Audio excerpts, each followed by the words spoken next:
Good afternoon, all. Thank you for joining us, and also thank you for joining me in this live webinar. And my name, as you can see from your screen, is Jackson Kinyanjui. I am the founder of Climate Change Kenya, and I currently hold the position of the country coordinator, that is Kenya, for Climate Reality Project.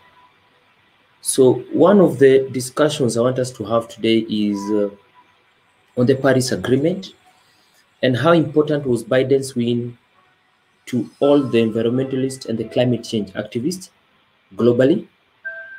So we're going to dwell into this journey to see how the Paris Agreement came into fruition from way back in 1995, which is now roughly 25 years down the line, to see how we can be able to do a good stock taking of what have been our achievements up to date.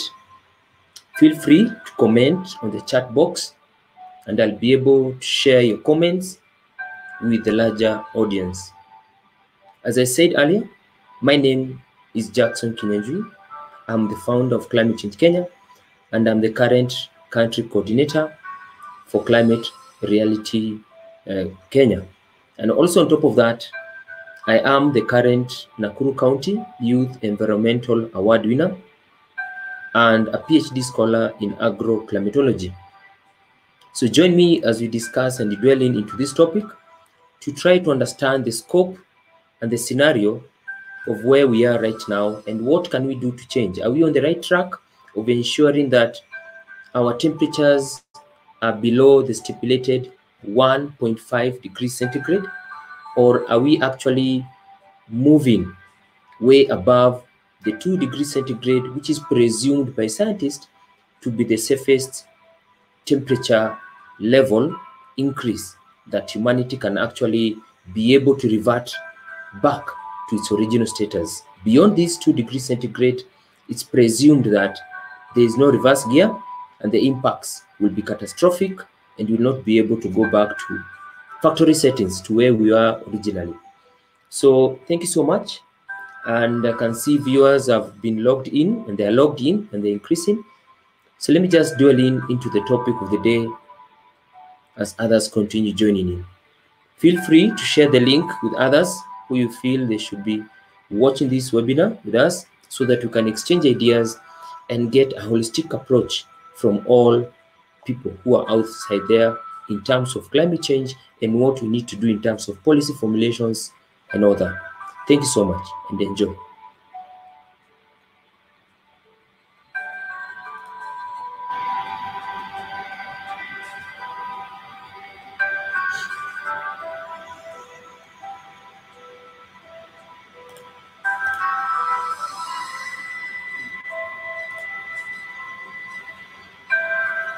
So from the first aspect of climate change, we first of all need to understand what got us up to this Paris Agreement and the previous ones and the subsequent ones. How was the climate before all this havoc started coming in? The first aspect or approach I want to dwell into is to how was the climate before, that is 200 years back. You can see from this graph on your screen is that the temperature levels were way below minus 0.8 and 0.6, that is in 1860s, before the pre-industrial revolution. But the temperatures continued increasing with time. And a drastic increase was seen around the 1900s. That's when the first industrial revolution took place. And from that time henceforth, the global surface temperatures have been increasing by as much as, up to date, almost 2 degrees centigrade from where we are at 0.8. So that one tells you that something needs to be done, and urgently. And one of the years that I need us to take key note of is 2016. And in 2016, there's a spike. The spike is almost here at the end. It is the highest. And the reason why I'm saying 2016 is a very critical point or a turning point is that Among all the years, the scientists have actually categorized 2016 as one of the hottest years ever recorded on Earth, and this one will be the basis of our debate, putting in mind that the Paris Agreement was signed on 2015, December. That is actually 1 year before these high temperatures were recorded in 2016. This tells you that either the countries had not fully participated into all the agreements that had been set out in the Paris Agreement, or this was a wake-up call. But in the subsequent years, you can see from 2017, 2018, 2019, the temperatures have actually been dropping. This is a good direction you're following, but what is it that we've been doing that we need to be doing or enforcing more to ensure that the temperatures continue falling? The ozone depletion. The ozone depletion, as you can see from the chart I have in front of you, from 1979 to 2019. And the first time scientists actually started observing the ozone was in 1985. And from these years henceforth, the ozone layer has actually been increasing in size. This was a result of the greenhouse gases that had been piling up in the atmosphere, putting in mind that some of the greenhouse gases, like the chlorofluorocarbons, had not been banned. But now I'm happy to say that the world has recognized that the CFCs are actually one of the worst polluters or destructors of the ozone layer, and methane and so many other greenhouse gases. But these projections and these milestones that were made in various countries were actually, some of the leaders came up with policies that encouraged the use of methane. Like in USA, just recently, Obama, during his Obama administration, he was able to put or enforce a law that curtailed the use of methane. But Trump, when he came in, he actually trampled over it and he decided to encourage the use of methane. But with Biden's win, we now project that we will be able now to return all these policies, over 150 plus environmental policies were destroyed during the Trump's era, could actually be returned to normalcy and return USA back into the Paris Agreement, of which they pulled out on 4th November 2020. The ozone layer, the whole size has been increasing. These are some of the reasons why we actually created that interest of entering into the Paris Agreement. From 1979 up to 2008, the ozone layer has actually been increasing. From the axis, on the y-axis, you can see the ozone hole in million kilometers squared. It has been increasing, but in 2002, it reduced in size. People are of the theory that in 2002, this was just after 1995 and all the COP treaties when they started signing them. And in 2002, countries had realized that CFCs were one of the ozone layer destructors. Also, another theory that has been pitched by scientists is that the ozone layer is actually able to repair itself. Putting all these aspects in mind, 2002 was actually a turning point. But in the subsequent years, you can see there's a spike and then there's a decline of it.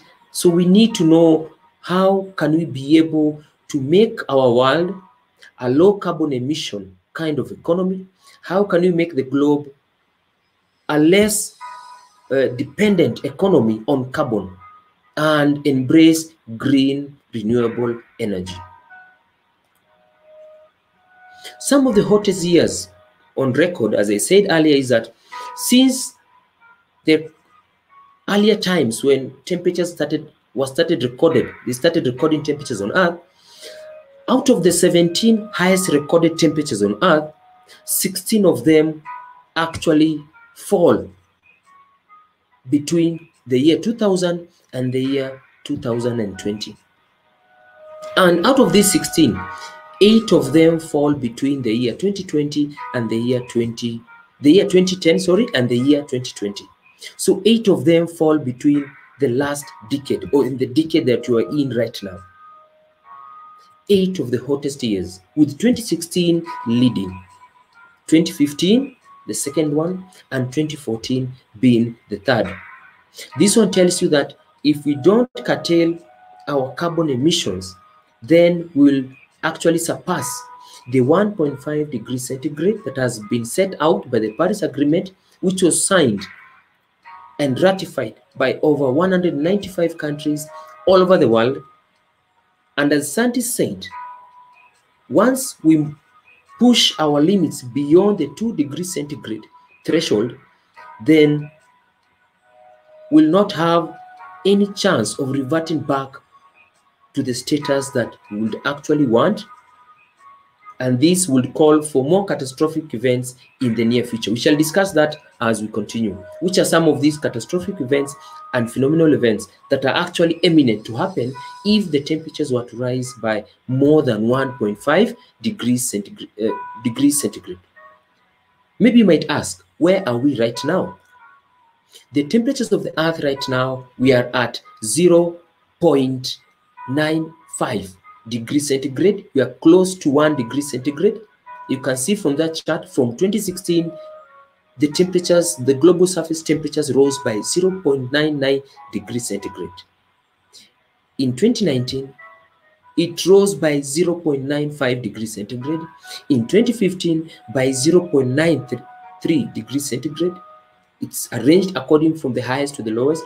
In 2017, from 0.91 degrees centigrade, and 2018, which is the fifth one, top 5, is 0.83 degrees centigrade. This one tells you that in the last 5 years, since the signing of the Paris Agreement, the temperatures have skyrocketed, with the peak being in 2016, but in 2019, the temperatures started falling drastically. Somebody can say this is due to the COVID environment we are in, where it has curtailed the movement or transport movement, thereby reducing the stress and the burden it has on fossil fuels. So this is yet to be proven right or wrong when the pandemic is over, just to see whether if everything goes back to normal, will the temperatures actually start dropping as they were recorded in 2019, or they will continue increasing? The past and projected changes in global sea level. Everybody knows that increase in global surface temperatures will lead to global warming. Global warming, and also earlier I had shown you the ozone layer is actually being destroyed, has been destroyed in a high magnitude. This one tells you that the rise in sea levels will be imminent. It will happen. With the melting of the glaciers in the North Pole and the South Pole, due to the global surface temperatures rising, the waters will actually increase in our oceans. And putting in mind that 70% of the earth is comprised of water, 30% is the landmass.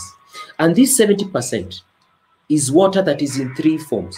We have gaseous form, we have liquid form, and also we have the solid form. Once all this matter is congregated into one matter, that is the liquid form, once the solid melts, it becomes liquid, because the gaseous form, the H2O, which forms part of the atmosphere, is not largely as much compared to the solid and the liquid form. Now the solid form will melt, adding up onto the liquid. And the liquid is where now we are talking about the oceans, the seas, the rivers. And you might wonder, why is it that every country in the world is now experiencing floods, rising in water levels, be it in the lakes? And this is as a result of this global warming and the temperatures that had risen way back in 2016. And I showed you previously is that the last 5 years, the temperatures have skyrocketed from 0.83 degrees centigrade in 2015 to the highest peak of 0.99 degrees centigrade. So we need to maintain and ensure our temperatures don't go beyond 1.5, and the worst case scenario is the 2 degrees centigrade mark. If at these current temperatures where we are at 0.99, we are actually experiencing all these phenomena, how would it be if the temperatures were actually doubled to 2 degrees centigrade? It will actually mean the end of humanity if we don't adapt. These are some of the catastrophic events I'm talking about. Wildfires. In 2020, you can see USA, there were wildfires happening. In Kenya, there was one that happened at the foot of Mount Elgon. We're having another one in South Africa in 2017. Lebanon, the same. And all these have happened in the last 5 years, where we recorded the highest increase in temperatures, with 2016, 2015, and 2014 having been recorded by scientists as the highest ever recorded temperatures on Earth. These are floods. Remember, we are living in a closed hydrological cycle. The whole globe is interconnected. Once it rains in one corner of the area, it's dry in another area. So it's a cycle. So you can see in China, floods. Indonesia, they had floods. In Sudan, they had floods. They actually had to issue a 3-month emergency, climate change emergency, due to the floods. They were calling for help from donors and all the well-wishers. Australia suffered the same. Drought is another issue that has been affecting the tropical countries. And in Kenya, it happened in 2017. In USA, it happened in 2011. It's now shifting from the tropical countries, moving up. We have in Australia in 2016, in India, 2019. This has affected food security, creating more climate refugees. And scientists are projecting that in the near future, the biggest hurdle we'll be tackling is the climate refugees. Countries will have to open their borders because some countries will be inhabitable. It will not be viable for people to actually survive in those countries, and the only option will be to move from those countries to other countries which are presumed to have temperatures that are favorable for farming, for livestock keeping, and for human encroachment. The main climate summits and their achievements.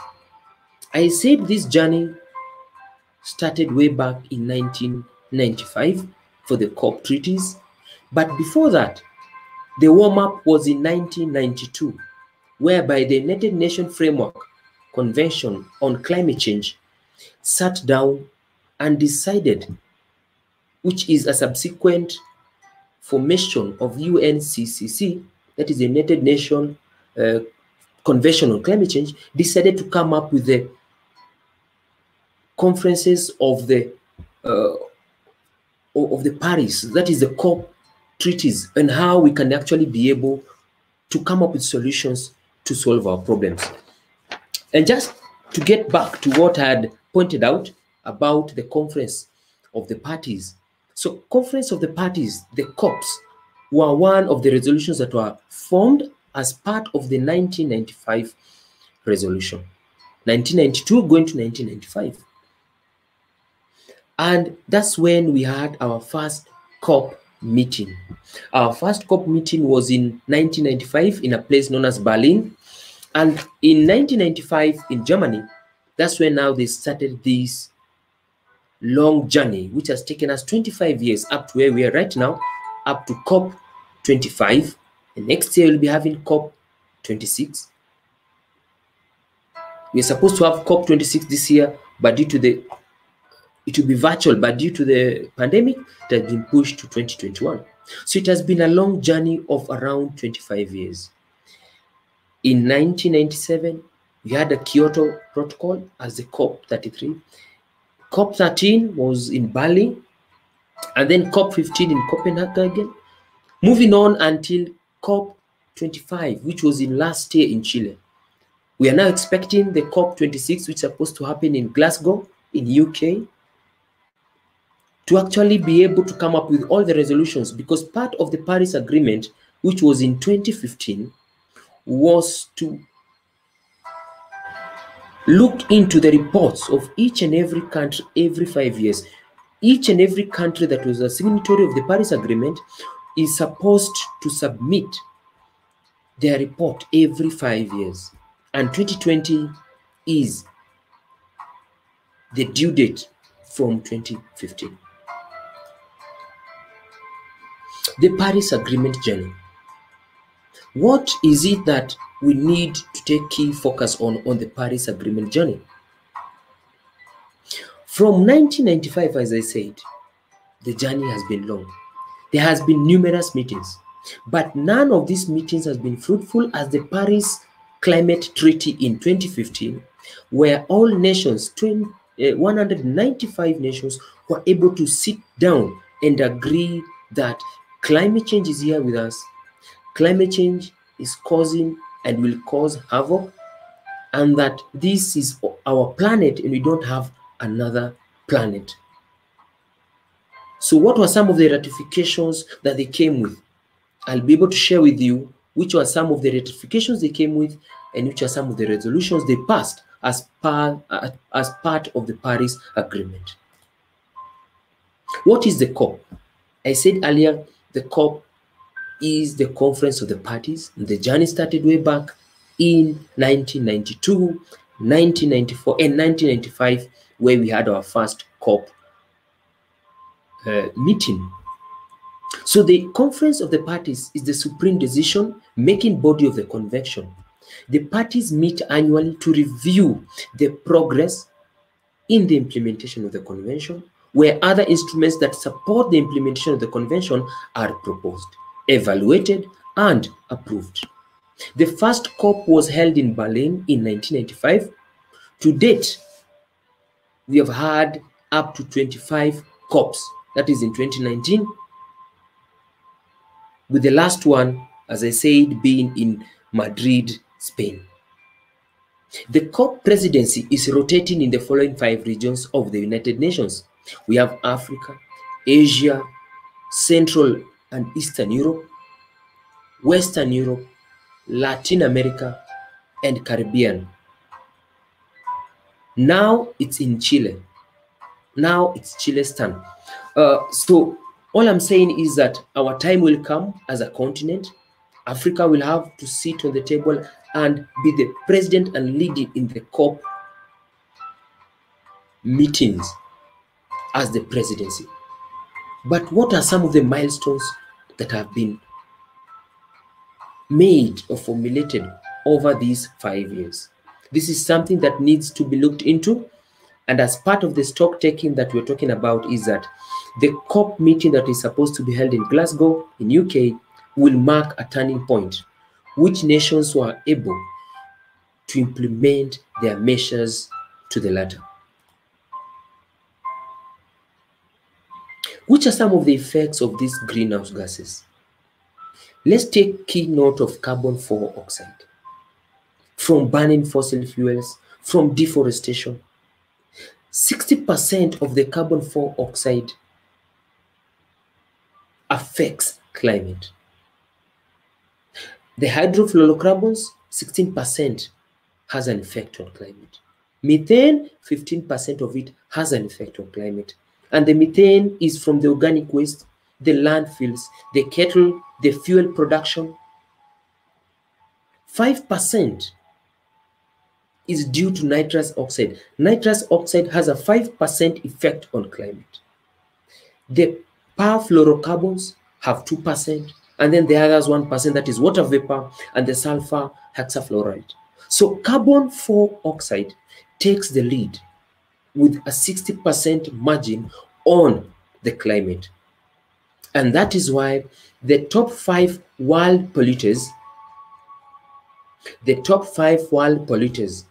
1, China, contributing 28% of the global carbon emissions, followed by the rest of the world. And then number 3 is supposed to be United States at 15%,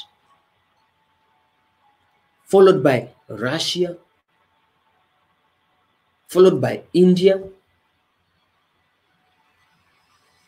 and the European countries.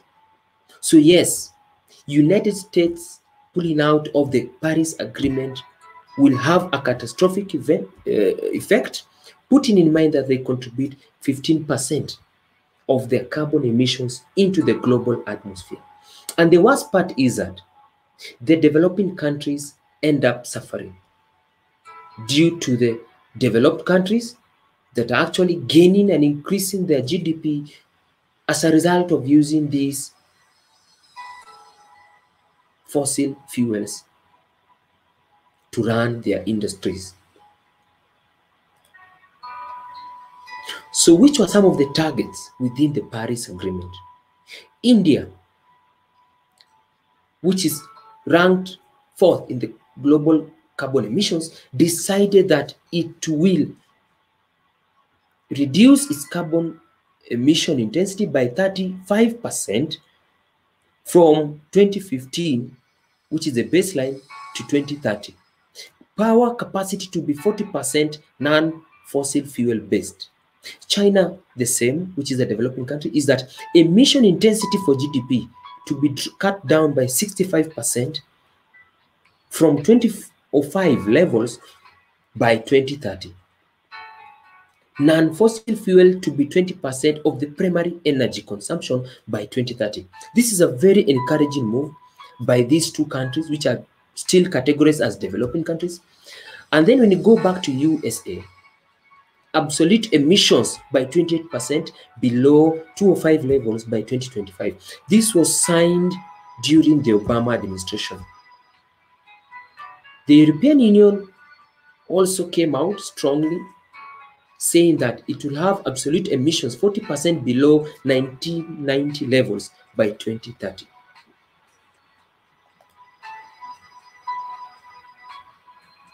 As I said earlier, 195 countries from the United Nations, all the countries in the world, 195 actually ratified and signed the Paris Agreement with an aim of reducing its carbon emissions, reducing its carbon footprint on the global surface. Which were some of the main highlights of the 2015 Paris Agreement, and which will form a baseline for the 2020 Glasgow, UK COP26 meeting, since this will form a benchmark of what each and every nation has been able to do in regard to these highlights or points they had put forth. Number 1, long-term goals. A target has been set to limit the global temperature's rise to under 2 degrees by the end of the century compared to pre-industrial era levels, leaving the door open to extend this target to 1.5. So what has each and every nation done to ensure that the temperatures don't rise above 1.5 degrees centigrade? Number 2, we are having the national contributions. Each and every nation that was a signatory of the Paris Agreement is supposed to submit its nationally determined contributions to the Paris Agreement of what steps they have taken. Like Kenya, from the previous nationally determined contributions, they had set a goal of reducing its carbon emissions by 30%, and in the revised one, they have actually set or increased their target to 32%. Some people can say it's overambitious, but it's a good start.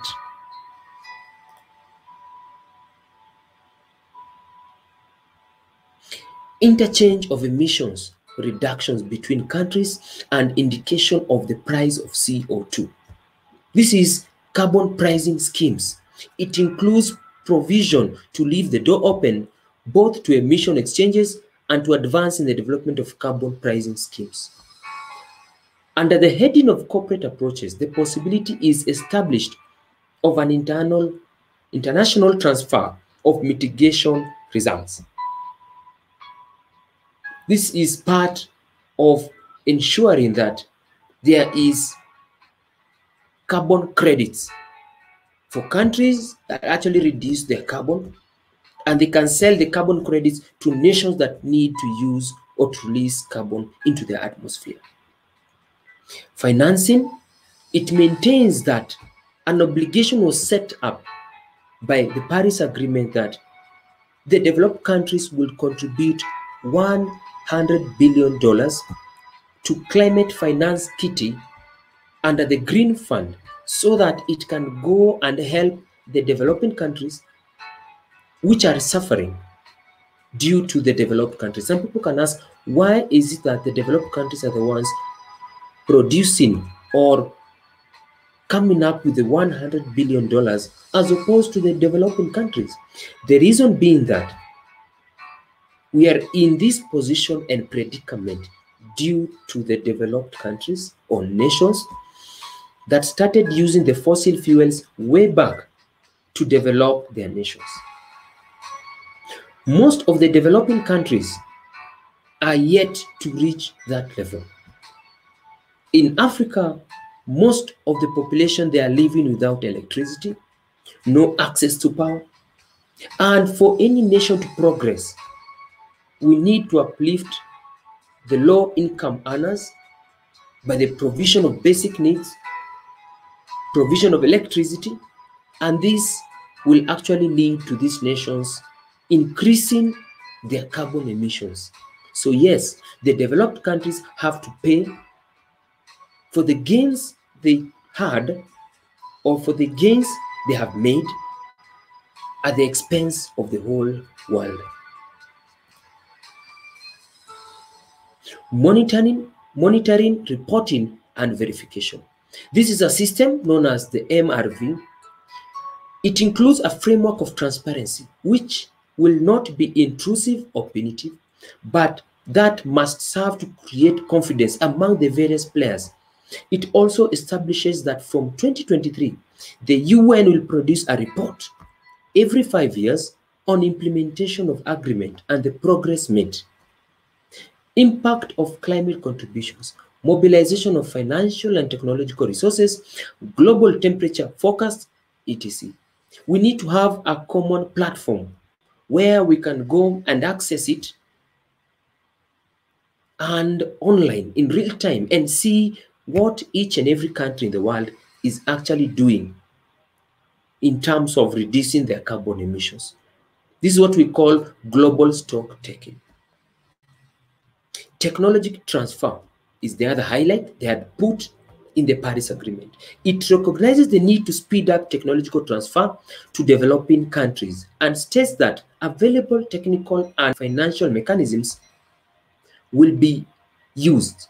Measures are announced to strengthen the existing mechanisms, which, based on the technological needs to reach an emission path compatible with the 2 degrees centigrade target. Yes, we need to use and embrace science.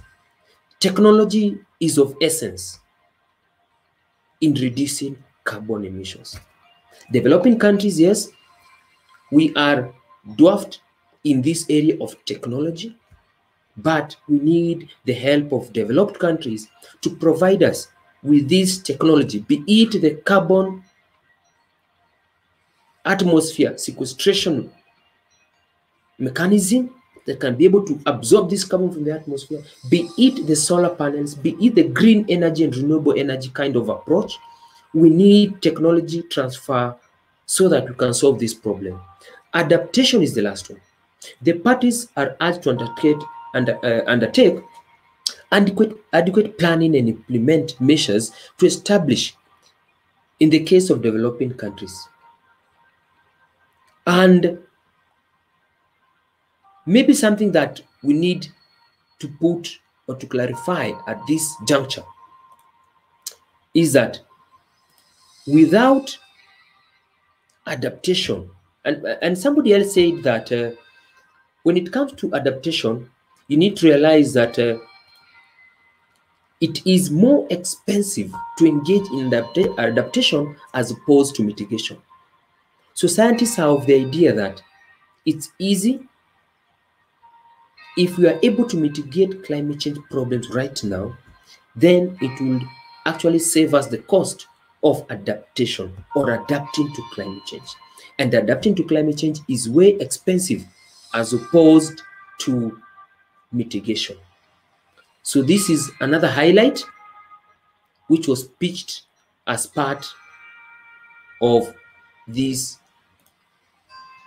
treaty. What is this green fund? Seeding the green fund. And the first aspect of seeding the green fund was that developed nations formally agreed to jointly mobilize over 100 billion per year by 2020 that will go towards the green fund, meant to cushion the developing countries from climate change effects. What does this tell you? This tells you that there is money outside there. There are investors outside there waiting for any person or nations within the developing countries to come up with an idea that can be able to form the basis or the discussion of climate mitigation or adaptation, and money will be channeled to that organization. This is a clarion call for every person outside there who is an environmentalist, a climate change activist. Come up with proposals, submit them to your nations, and channel them to the Green Fund and see how best you can be able to access this money that is outside there for developing countries only. So the opportunity is there. And as I said earlier, is that the shift from fossil fuel to green energy will create more jobs as opposed to people losing jobs. This has been a story that has been trending where politicians who are ill-informed, they are using the basis of job losses as one of the things to curtail the embracing of green energy. Green energy, for information, will create more jobs as opposed to loss of jobs. So this is something we need also to look into as we keep the discussion ongoing. Maybe something else I need to point out as we continue is that we have a carbon budget. The globe as it is, so that we ensure our temperatures don't surpass the threshold of 2 degrees centigrade, we need to observe our carbon and have a carbon budget. A budget, as you all know, is that you have income and you have expenses. For the budget to be viable, the expenses should not be more than the income. But in terms of carbon, we have already spent 2 trillion metric tons since 1870. And the remaining one is 1.2 trillion metric tons. That is, we have already spent more than 60% of the carbon. We have already supplied, we have already contaminated the atmosphere with more than 2 trillion metric tons of carbon. And we are at a temperature of 1 degree centigrade increase.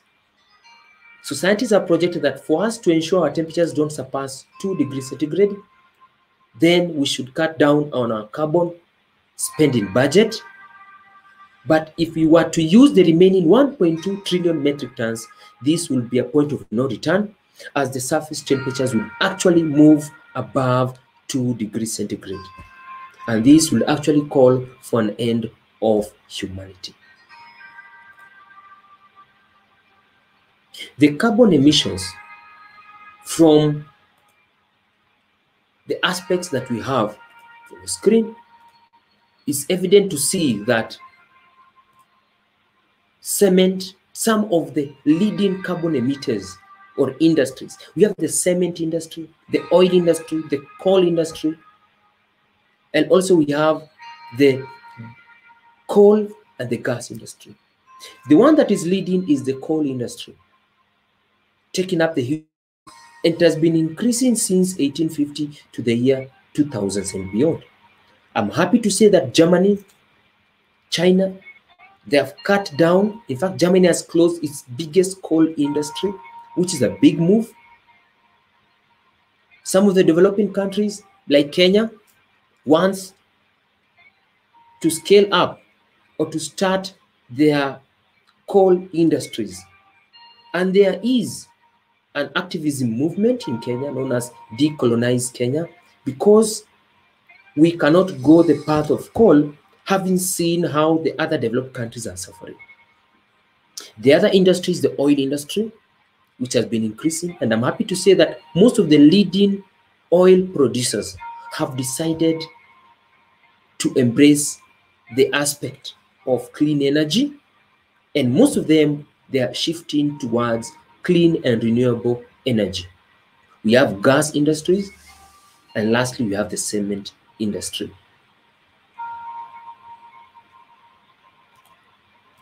And then reasons, which are some of the reasons? Let's now become more political to understand that there is a link between the policies implemented and the governance we receive. Bad leadership can determine whether we achieve the goal of a 1.5 degrees centigrade or not. From this tree of countries that are actually part of this Paris Agreement, one country has dropped off as at 2020 November 4th, USA. But this was not the case way back 5 years back, when Obama was still at the helm of leadership. During the Obama administration, USA had pledged to cut down its carbon emissions by 20%. The Trump administration fell off and moved out of this Paris Agreement. And what impacts and what are some of the reasons behind Trump actually pulling out of this Paris Agreement? One of the reasons is that he said it's bad for the economy since there will be job losses. They had aimed to reduce their carbon emission by 28% from 2 or 5 levels. Job loss, which is a lie. Green energy will create more jobs as opposed to losing jobs. So on that point, he was wrong. Number 2, let the free market decide what technology or innovation they should decide takes off. This is wrong, since each and every country will work towards its vested interest. So this point was towards him trying to make his judgment valid. We are living in the same globe. What you do will affect me. It has a ripple effect around the globe. So there is no way you can say that it's a free market for all. Number 3, he said China and India, which are still developing, don't have to reduce their emissions. So why should USA? This was a lie. As I said earlier, China and India had set up measures, and China had set up a 65% reduction in its carbon emissions. India had set up around 35% reduction in its carbon emissions. Number 4, the Paris Agreement wouldn't help climate change, which is a lie. The Paris Agreement has helped to protect climate change by giving us a threshold that we need to work towards. It has been able to cement a treaty with over 195 countries all over the world who have seen the importance of the Paris Agreement. So if 195 countries have seen the importance of the Paris Agreement, how can you say one country, which is USA, does not see the importance of this treaty? Number 5, it's politically unpopular in US. During his campaign era, that was his direction. But statistics have shown that 7 out of the 10 Americans believe USA should stay in the Paris Agreement. Even the top leading oil producers like Exxon and BP and Shell had decided that it's good, it's to the benefit of the country for them to remain in the Paris Agreement, since they had already decided to embrace green renewable energy. Trump retrogressive climate change moves. What are some of the things he had trampled over his 5 years tenure? One, on August 2020, Trump eliminated major methane rules set by the Obama administration to reduce greenhouse gases emissions. The reason is that the Trump administration had or has strong ties to the oil and gas industries. On August 2020, still the same month, Trump administration announced plans to start drilling in the Arctic National Wildlife Refuge. And over his 5 years term, in his term of presidency, is that his administration has scaled back over 150 plus environmental measures set by the Obama administration. So this is something that needs to be looked into. So for his presidency, since the time he was sworn in office, these are some of the things that have happened over the years. From 2016 to 2020, which is 4 years, he has actually been able to scale back over 150 plus environmental measures that had been set up earlier by the Obama administration. Some of the Trump climate change tweets to show you that if you elect a bad leader who is not climate conscious, who does not embrace science, then you're in for a rough ride. One of the tweets read, "The concept of global warming was created by and for the Chinese in order to make US manufacturing non-competitive," which is a lie. It's snowing and freezing in New York City. What the hell ever happened to global warming? He's mocking global warming. That is a hoax. NBC News just called it the Great Freeze, coldest weather in years. Is our country still spending money on the global warming hoax? He's calling global warming a hoax. The other tweet is that, "Give me clean, beautiful, and healthy air, not the same old climate change, global warming bullshit. I am tired of hearing this nonsense." This is oxymoronic in that you cannot say you want clean air, you cannot say you want a beautiful environment, a healthy air, and yet you don't believe in global warming. So these are some of the tweets that actually showed what direction he was taking in terms of this approach to the Paris Agreement and climate change as a whole. Biden has now won the US elections. He's due to be sworn in January 2021. Which are some of the pledges that he had set in his manifestos? One, requiring aggressive methane pollution limits for new oil and gas operations. Using the federal government procurement system, which spends $500 billion every year to drive towards 100% clean energy and zero emission vehicles. Ensuring that all US government installations, buildings, and facilities are more efficient and climate ready, harnessing the purchasing power and supply chains to drive innovation. Reducing greenhouse gas emissions from transportation, the fastest growing source of US climate pollution, by preserving and implementing the existing Climate Act and developing rigorous new climate economy standards aimed at ensuring 100% of new light and medium duty vehicles. So his approach is a clean renewable energy, a low emission kind of economy, and ensuring that the methane pollution limits are reinstated and reinforced.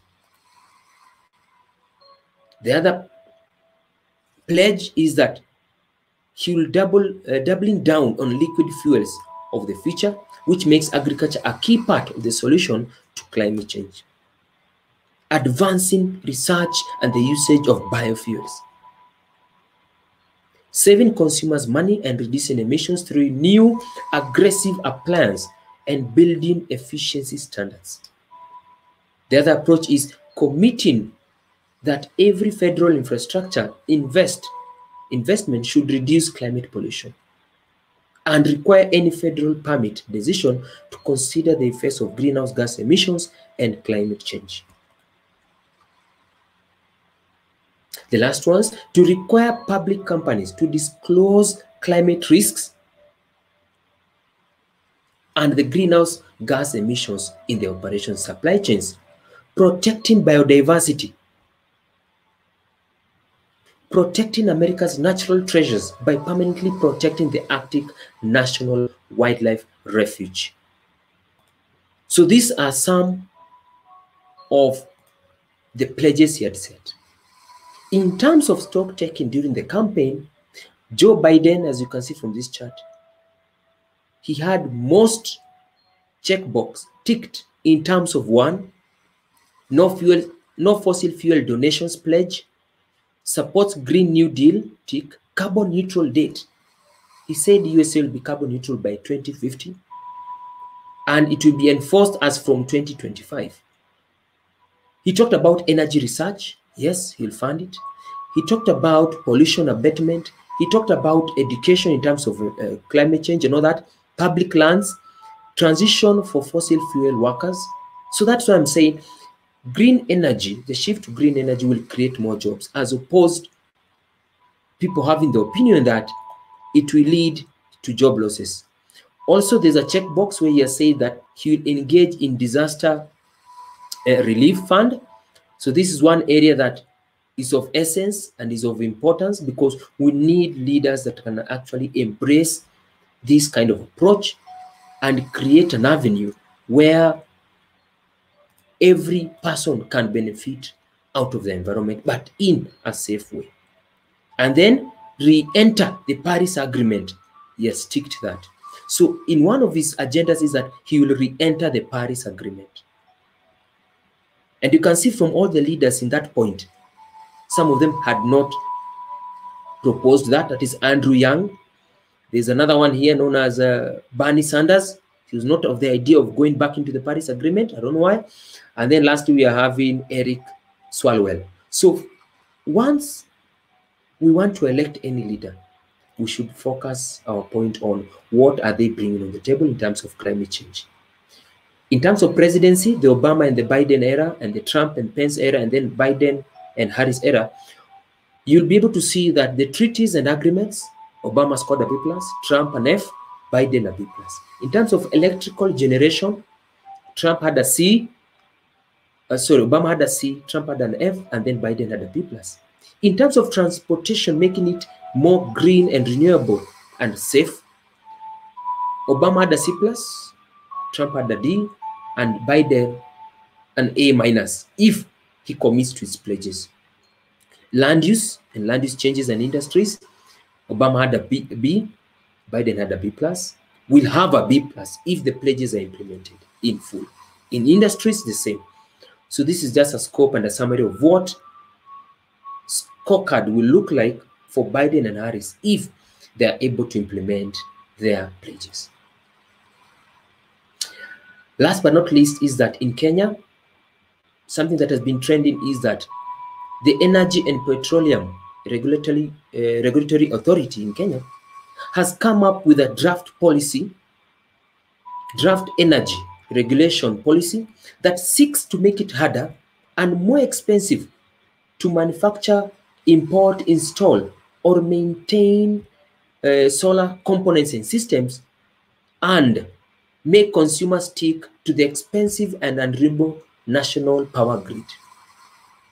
I'm still wondering, this is the fear that developing countries have, and this is the fear that Trump had, that the switch to green renewable energy will create job losses, and this has created a panic among the industries in Kenya, especially the Energy and Petroleum Regulatory Authority and the Kenya Power, in that they are seeing job losses due to people shifting to solar energy, and now they are putting strict, stringent measures which are barbaric, which are retrogressive, towards our move towards a cleaner and a low carbon emission economy.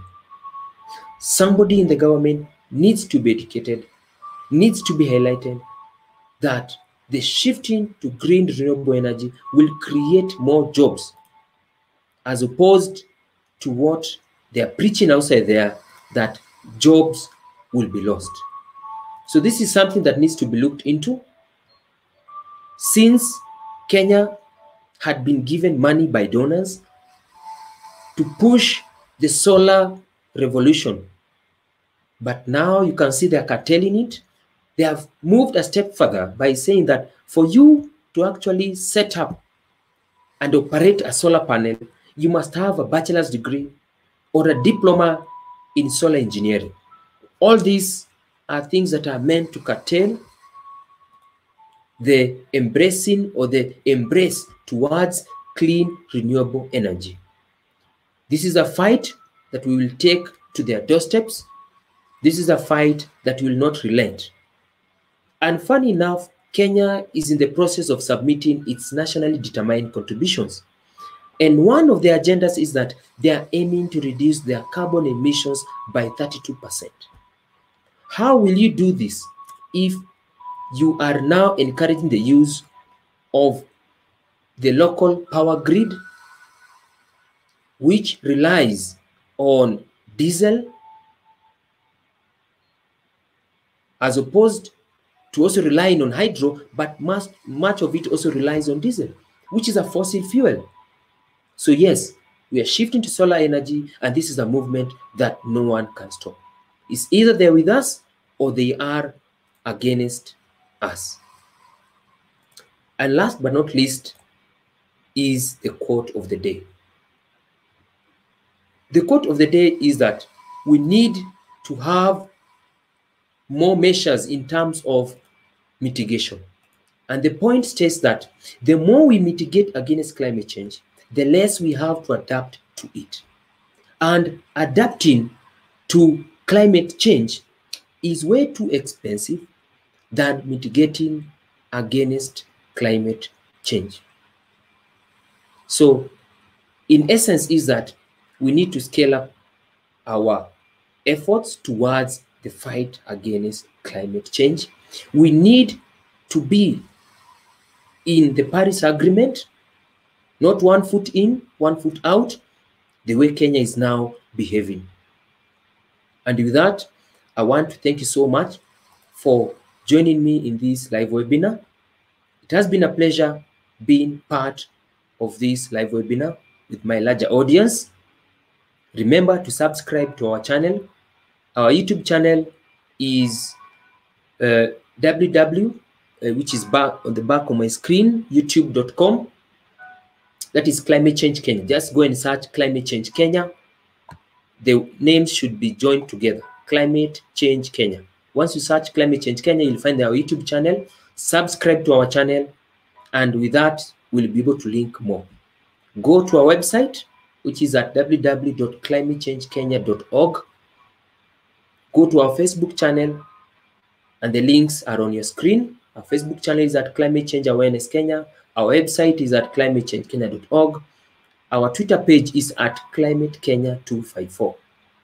And with that, I want to thank you so much for being part of this session, and continue listening to my podcast as we move on.